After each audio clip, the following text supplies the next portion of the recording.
Hi, this is Dave Parker on PSquared Sports. I'm sitting alongside Coach Gene Phillips of the Alamo Heights Mules. And of course, Alamo Heights Mules are near and dear to my heart because I'm an old mule and a very old mule at this point.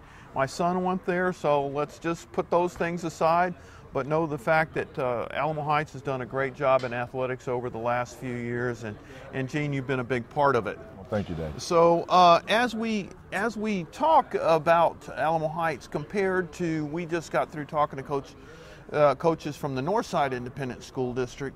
You're a landlocked district. How do things change? You're a one school district.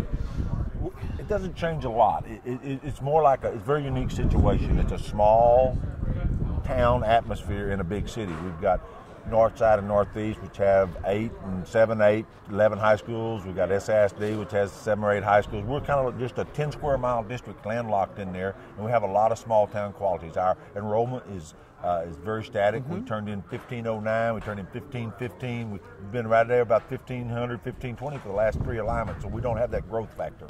Right. Does it make it any more difficult just having one school? I think it makes it easier because our coaches get to the junior high. We know we have one junior high that feeds us, so we're very capable of going to that junior high. We see what we have coming. Our coaches do a great job of going down to the 7th and 8th grade, and so in a lot of respects, I think it's easier having a one high school. Our loyalties are not divided. Well, also you have many kids that are the brothers and on the girls' side, the sisters of athletes that have been through the program. The neat part is we have parents and grandparents that talk about going to school there in the 60s and 70s, and their grandkids are now going to school. So there's a continuity there that makes it easier. At the same time, we do see some move-ins. It's a great educational process and academic, so a lot of people that come to this area choose our school, and so we get a good mix of things. We're a lot more mixed than people realize. And it's kind of the thought that every kid in Alamo Heights is a rich kid. That's not true. We're about 35% free and reduced lunch, low income.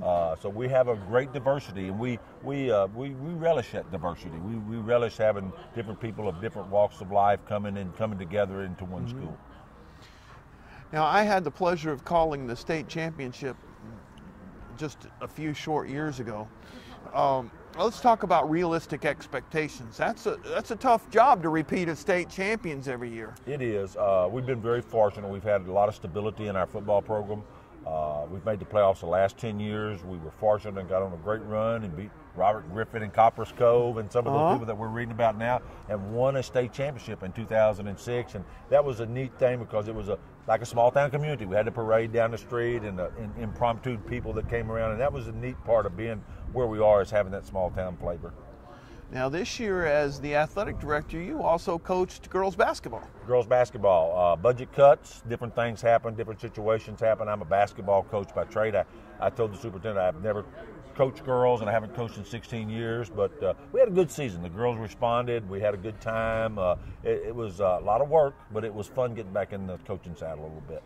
So talk to me a little bit about budget cuts and bond and capital improvements and those kind of things from a financial situation. From my perspective, it's been it's been as difficult for us at Alamo Heights as at other school districts. We lost over $2 million last year. We lost 14 teachers at the high school. Our class sizes went up 2 to 3 students a class. I lost 5 coaching segments, not people, but coaching segments, where I took girls basketball. Head softball coach helped me in basketball. We had to one of our football coaches moved into the freshman boys basketball job. So we lost about 5 segments of our coaching. So we, like everybody else, were hurt with the budget cuts, and it's not looking any better this next year. Okay, so Coach Don Bird has been there for many years and done a fantastic job. Gaylord Finley before him. You're preparing to make a new choice. It's kind of a new thing to you. I mean, it just happened the other day. What are your thoughts about selecting a new head coach? Well, as an athletic director, I've been in this business 17 years, and I've been through this 2 or 3 times, and it's always, everyone is different, everyone's interesting. Don has done a tremendous job. He's been at Alamo Heights 28 years. He's been our head coach for 17 years. We've had a lot of stability, a state championship, like I said, the playoffs 10 years in a row. We have tremendous assistants that have been very loyal, have been there a long time. So at this stage, it's all relatively new. This was announced probably 3 days ago. We're in the process over the next week or two of posting it, taking applications, looking at all our different options, whether it's somebody from outside, inside, all those things are up in the air. We have a committee of 5 people that are going to make this decision, and we'll start the interview process probably here in about 2 weeks.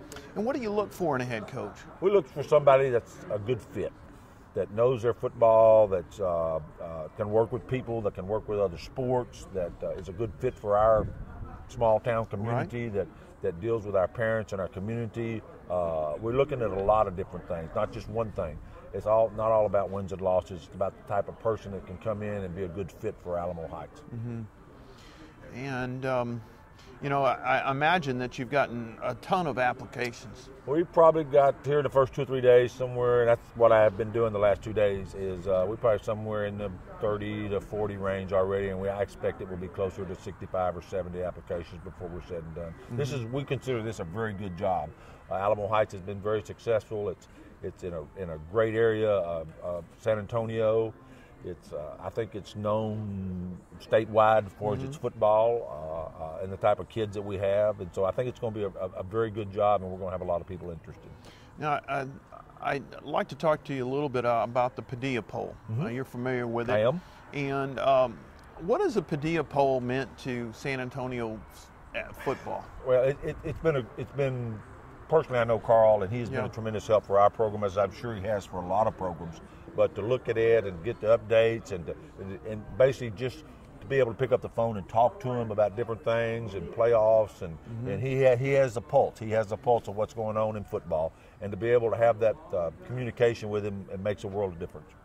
Now, you mentioned you were talking to Stan Lang of Northside Independent School District. As an athletic director, you're busy setting up all the playoff games and everything that goes on. Once we get in every sport, not just football. Well, football in the fall and volleyball, people think that's a busy time. Really, this is our busy time in February, March, and April, because you have just got through with boys and girls basketball, and we made some good runs in it. Now we're into you sure as heck did. Boys and girls soccer, and I think we're going to make some good runs in boys and girls soccer. Our baseball team's 5-0, softball, track meets, a lot of different things going on right now. So this is a really busy time for athletic directors getting things done, but it's an exciting time as well. It's a fun time. Well, I tell you what, Coach, you do a great job, and I appreciate everything that you do at Alamo Heights and everything you do for the city. Well, we've been here 6 years, and we enjoy it. It's a great place to be. Obviously, I think I'm in the best school district in the state of Texas, and I get to deal with people like you on a weekly basis, so it makes it even that much more fun. And I think the Mules have a bright future in a lot of things. We're having a great year right now in athletics. Well, you're doing a great job. This has been Dave Parker on PSquared Sports with Coach Gene Phillips of the Alamo Heights Mules. Thank you, Coach. Thanks, Dave.